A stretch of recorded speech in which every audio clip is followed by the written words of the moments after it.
सात फेरे अग्नीच्या साक्षीने भाग 5. मागील भागात. पोरी, कसला विचार करतेस? ओलांड की माप. शेवंता म्हणाल्या तसं केतकीने त्यांच्याकडे हसून पाहिलं आणि माप ओलांडण्यासाठी तिचा उजवा पाय उचलला. थांबा, नीता जोरात म्हणाली तसं माप ओलांडण्यासाठी उचललेला पाय केतकीने हवेतच ठेवला आणि ती नीताकडे काय झालं या आविर्भावात पाहत होती. आता पुढे.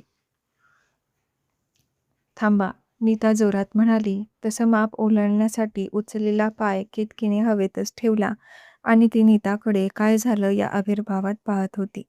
तिच्या मनात गोंधळ सुरू होता. आपल्याकडून काही चुकलं तर नाही ना, मनात विचार आला. तिने सागरकडे पाहिलं. तोही समोर नीताकडे प्रश्नार्थक नजरेने पाहत होता. अगं, अगोदर नाव घ्यायचं असतं, एवढी पण समज नाही वाटतं तुला, नीता बळस चेहऱ्यावर हसू आणत टोमणा मारत म्हणाली. पण शेवंताला केतकीला बोललेलं आवडलं नाही. अगं, नवीन आहे ती, तिला अनुभव नाही अजून, लहान आहे ती, त्यात असं अचानक लग्न झालं, नका कोड्यात पाठवू तिला. मकरंद केतकीकडे प्रेमाने पाहत बोलत होता. नीताचा लगेच चेहरा पडला. लयच बारक्या सुनाचा पुळका येतोय, मनातच ती बोलली. होय, तुझे बाबासा खरं बोलतात. तिला नसेल येत म्हणून घेतला नसेल तिने, जाऊ दे, त्यात काय एवढं. शेवंताबाईंनी पण केतकीकडे हसून पाहिलं. धीर देणारे आणि समजून घेणारे सासू सासरे पाहून केतकीला थोडं बरं वाटलं. घ्या, आता सासूबाई पण तिच्या मागे पुढे चुकावर पोत्रा फिरवत बसली तर तिच्यासोबत आमचाही गळा कापायला मागं पुढं बघायची नाही ही हडळ, नीता आतल्या आत चरफडत म्हणाली.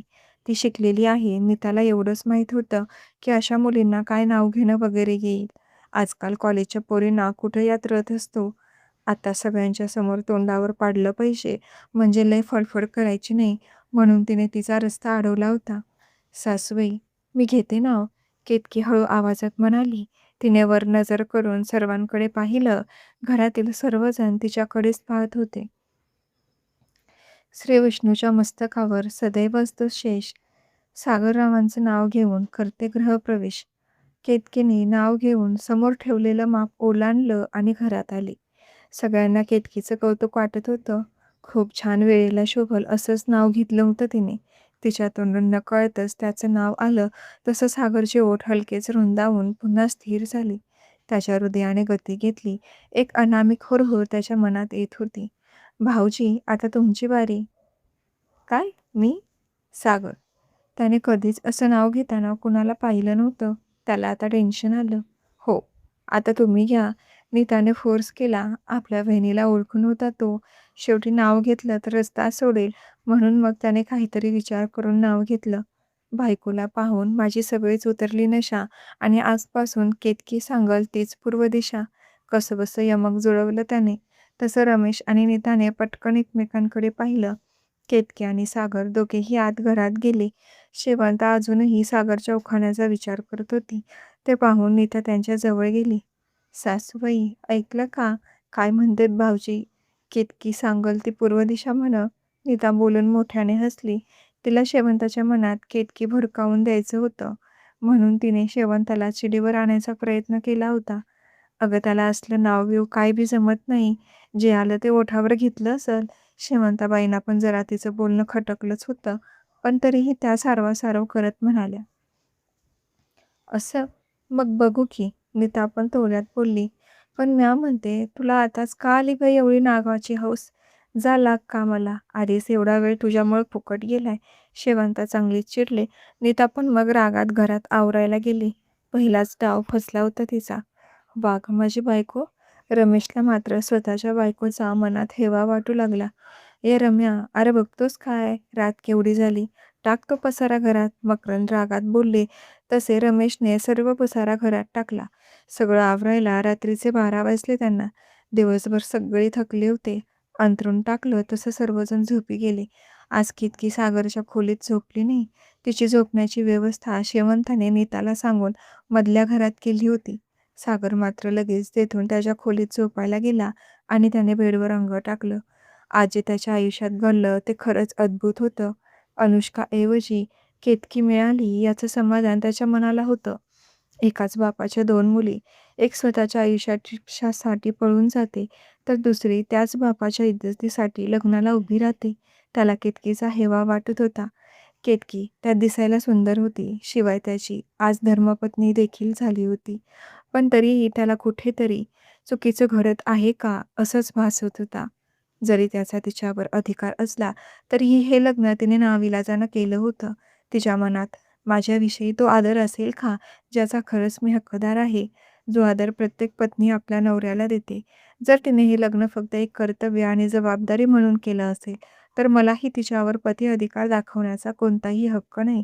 विचार करत असतानाच त्याचा डोळा लागला. दुसऱ्या खोलीत केतकी एकटी रात्र काढत होती. तिच्या डोळ्यांच्या कोपऱ्यातून अश्रू ओघळत होते. तिच्या आईबाबांना ती मिस करत होती. जोपर्यंत मी जिवंत आहे, तोपर्यंत मी तुम्हाला एका मुलीची कमी कधीच भासू देणार नाही बाबा. केतकीचं अंतःकरण वडिलांच्या आठवणीने भरून आलं. खूप मोठी प्लॅनिंग केली होती तिने तिच्या आयुष्याची. खूप शिकायचं होतं तिला. खूप स्वप्न बाळगून ठेवली होती तिने. पण आज 7 फेरे घेताना त्या अग्नीसोबत सगळं संपल्यासारखं वाटत होतं तिला. तिला आतल्या आत मोठमोठ्याने हंबरडा फोडून रडायचं होतं, पण ती रडू शकत नव्हती. नवीन जबाबदारी आजपासून अंगावर पडली होती. तशी ती हट्टी देखील होती. एखादं काम हाती घेतलं तर पूर्ण केल्याशिवाय तिला चैन पडत नव्हती. आणि हे तर लग्न होतं. नाही, मला असं रडून चालणार नाही. मी सून आहे या घरची. आजपासून हे घर माझंसुद्धा आहे. शेवटी मला कधी ना कधी माझ्या घरी जावं लागलंच असतं. आई, मी माझं कर्तव्य पार पाडायला कुठेही कमी पडणार नाही. तिने तिचे डोळे पुसले आणि झोपायचा प्रयत्न केला. पण नवीन जागा, नवीन माणसं, मन शांत नव्हतं तिचं. तिचा डोळा लागला नाही. रात्रभर ती या खुशीवरून त्या खुशीवर पडून होती आणि मग पहाटे 3 वाजता तिचा डोळा लागला. मधुकररावांच्या घरी. आज मधुकरराव एकटेच झोपाळ्यावर बसून शांत विचार करत बसले होते. कितीही केलं तरी अनुष्का मुलगी होती त्यांची. मनात विचार येत होते, पण ते कोणालाच बोलत नव्हते. बरं झालं, बारक्या पोरीने तरी लग्नात गोळ घातला नाही. मधुकरची आई बोलली. कालचा विषय काढला म्हणून मधुकरने लगेच तिच्यावर रागीत कटाक्ष टाकला. नाही म्हणजे लग्न झालं तरी कोणाला काही समजलं नाही. मधुकरची आई सारवासारव करत म्हणाली. तसं नेहमी झालेल्या गोष्टीवरून वाईट बडबड करायची तिची सवय जात नव्हती. "आत्या, तुम्ही गप्प बसा. अहो, आधीच ते टेन्शनमध्ये आहेत. तुम्ही अजून विषय वाढवू नका हो." प्रमिलाने येऊन मधुकर आणि त्यांच्या आईला चहा दिला. "तू गप्प बस गं. आधीच वळण लावलं नाही तू नीट. आता काय सांत्वन करतेस?" मधुकरची आई ठसक्यात म्हणाली. प्रमिलाला वाईट वाटलं. "मी काय म्हणते, पोलिसांना सांगायचं का?" मधुकरची आई. "खबरदार, कोणी काही जरी पोलिसांना कळवलं तर." मधुकर झोपाळ्यावरचा उठून रागात बोलला. "इथे माझ्या आबरूचे धिंडोडे काढले तिने. अहो, भर मंडपात चिठ्ठी लिहून ठेवली तिने आणि तिला शोधायचं बोलतेस माय तू?" मधुकर आवाज वाढवत बोलले. "अरे पण शोधावं तर लागेल तिला. केतकी पण गेली. तुम्हाला आधार नको का म्हातारपणात?" माय मुद्दाम काळजीचा आव आणत बोलली. मधुकररावांना मुलगा नव्हता. त्यांना आपल्या लेकाची काळजी वाटणं साहजिक होतं. त्यांनी प्रमिलाजवळ मुलासाठी खूप हट्ट केला. पण मधुकरराव जिद्दी. दोन्ही मुलींनाच ते मुलं समजायचे. तेव्हापासून माय असा रागराग करायची. त्यांना नातू हवा होता. काही गरज नाही. तिला एवढी काळजी असती तर तिने तोंड काळं केलं नसतं. आणि राहिला प्रश्न केतकीचा, तिचे लग्न झालं आहे. तिने तिथेच तिचा सुखाचा संसार करावा. आमची काळजी कोणीच करू नये. आमची काळजी घ्यायला आम्ही अजून म्हातारे झालो नाहीत. मधुकर चिडून. अरे पण पुढे माय बोलत होत्या तोच मधुकर पुन्हा गरजला. बस झालं म्हणतो ना. आता हा विषय थांबवा इथंच. मला यावर पुन्हा चर्चा नकोय. आणि अजून एक, मला फक्त एकच मुलगी आहे, केतकी.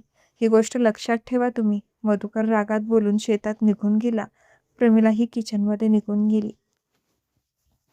तर मग मैत्रिणींनो, तुम्हाला काय वाटतं, काय होईल पुढच्या भागात? केतकी आणि सागरचा संसार रंगेल का? भाग आवडत असेल तर एक छोटीशी कमेंट करून नक्की कळवा, जेणेकरून पुढचा भाग लिहायला मला प्रोत्साहन मिळेल. आणि हो, चॅनेलवर नवीन असाल तर सबस्क्राईब करा, जेणेकरून येणाऱ्या नवीन भागाचं नोटिफिकेशन सगळ्यात अगोदर तुम्हाला मिळेल. Thank you for watching. मन